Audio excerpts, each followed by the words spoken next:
इस एक्शन का मतलब प्राइस की मूवमेंट को डायरेक्टली समझना बिना ज्यादा इंडिकेटर्स के। स्कैल्पिंग में प्राइस एक्शन बहुत पावरफुल होता है। कैंडल्स खुद सिग्नल देती हैं अगर आप उन्हें पढ़ना सीख जाएं। स्कैल्पिंग में सपोर्ट और रेजिस्टेंस बहुत काम आते हैं। सपोर्ट वह जगह जहां प्राइस नीचे जाकर रुकती है, रेजिस्टेंस वह जगह जहां प्राइस ऊपर जाकर रुकती है। स्कैल्पिंग में प्राइस अक्सर इन लेवल से बाउंस करता है। चलो अब समझते हैं कि सपोर्ट और रेजिस्टेंस स्कैल्पिंग में कैसे वर्क करती है। जब प्राइस सपोर्ट के पास आती है और सेलिंग स्लो होती है तो बाउंस की पॉसिबिलिटी होती है। जब प्राइस रेजिस्टेंस के पास जाती है और बाइंग स्लो होती है तो रिजेक्शन की पॉसिबिलिटी होती है।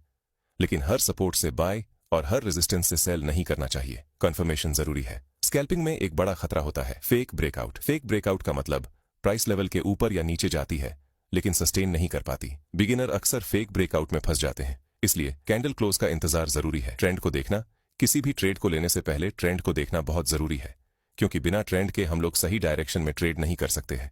अगर प्राइस अप ट्रेंड में है तो हमें बाय साइड का ट्रेड लेना चाहिए, और अगर प्राइस डाउन ट्रेड में है तो हमें सेल साइड का ट्रेड ढूंढना चाहिए। चलो अब देखते हैं स्टॉप लॉस और टारगेट को। स्कैल्पिंग करने के लिए हमें सबसे पहले स्टॉप लॉस को फिक्स करना होगा, क्योंकि बिना स्टॉप लॉस के ट्रेड करने पर बड़ा लॉस हो सकता है। जैसे देखो, अगर आपने स्टॉप लॉस नहीं लगाया और एक बड़ी सी कैंडल बन गई तो आपको बड़ा लॉस हो सकता है, क्योंकि स्कैल्पिंग में हम लोग छोटे छोटे प्रॉफिट को बुक करते हैं।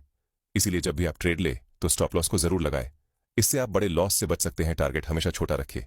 जैसे देखो, प्राइस एक रेंज में चल रहा है, इसीलिए अगर आप सपोर्ट पर ट्रेड ले रहे हैं तो रेजिस्टेंस तक का ही टारगेट रखिए, कम से कम 1:1 और ज्यादा से ज्यादा 1:2।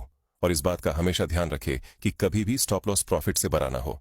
अगर आपका स्टॉप लॉस प्रॉफिट से बड़ा हो जाए तो आप उस ट्रेड को अवॉइड करें। एंट्री और एग्जिट स्कैल्पिंग करते वक्त हमेशा एंट्री और एग्जिट प्राइस एक्शन के साथ ले।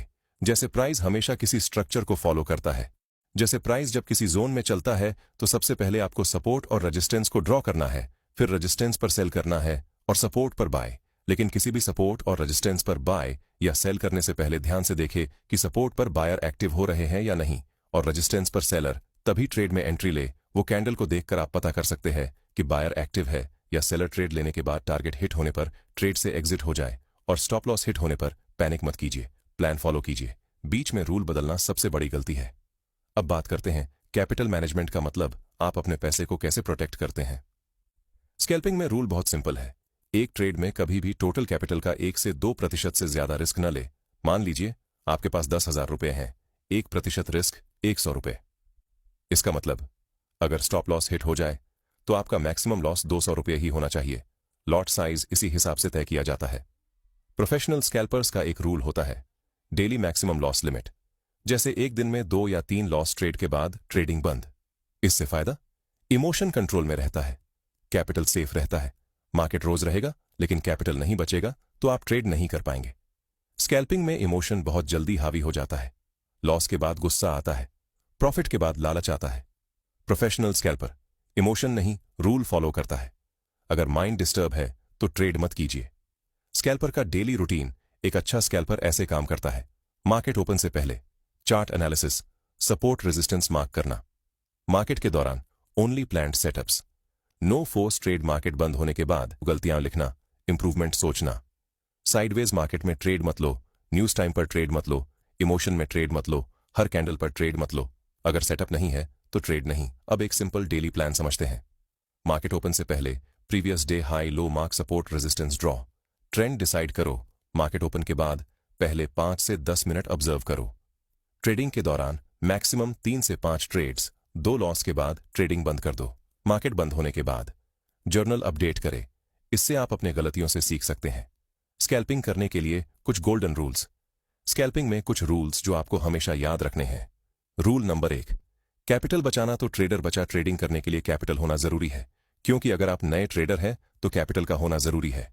अगर आप शुरुआत में ही ज्यादा कैपिटल को लगा देंगे तो आगे प्रॉब्लम हो सकता है।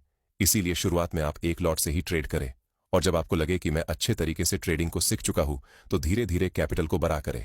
रूल नंबर 2, हर दिन ट्रेड करना जरूरी नहीं। देखो, कभी कभी मार्केट साइडवेज रहता है।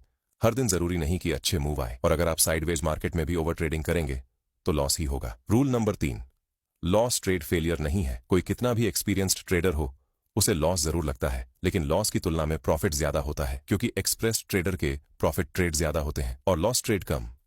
रूल नंबर 4, ओवर कॉन्फिडेंस और डर दोनों खतरनाक हैं। देखो, ज्यादा ओवर कॉन्फिडेंस होने से ट्रेडर रॉन्ग ट्रेड को भी ले लेता है, और डर के कारण अच्छे ट्रेड भी छोड़ देता है। इसीलिए ट्रेड हमेशा स्ट्रेटजी के साथ ले। रूल नंबर 5, डिसिप्लिन ट्रेडिंग के लिए बहुत इंपॉर्टेंट होता है। बहुत लोग पूछते हैं स्कैल्पिंग में सक्सेस कैसे मिलती है। सक्सेस का फॉर्मूला है simple strategy, strict rules, proper risk management, daily practice, patience.